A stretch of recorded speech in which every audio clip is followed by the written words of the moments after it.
Hey guys, Josh Henkin here again, created the DVRT Ultimate Sandbag Core Training Systems, along with my good friend from Alpha Kettlebell and DVRT Master Troy Anderson.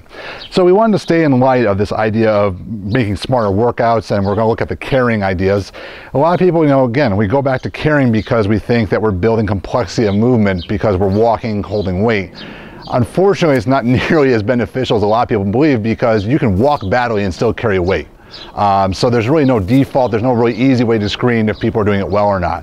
Or I'm going to introduce you to a couple ways we actually do walking deadlifts that give you a lot more value and give you a lot more feedback upon how your clients are doing. So we're going to look at two patterns. We're going to do a lateral walking deadlift, and we're going to do a forward stepping deadlift, especially if the airplane keeps going over my head.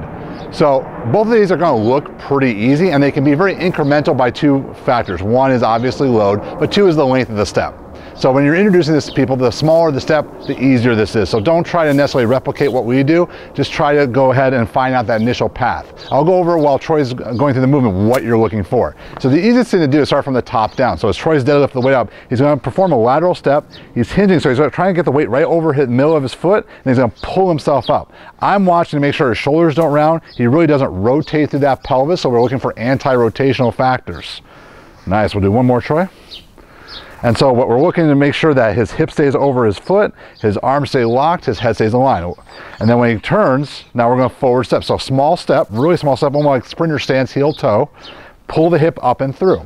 This is very similar to the ideas of walking. Again, we can watch for lateral instability, a shift to the side, or rotation through the trunk. A lot of people, they'll start to round their shoulders or bend their elbows as they go through this drill.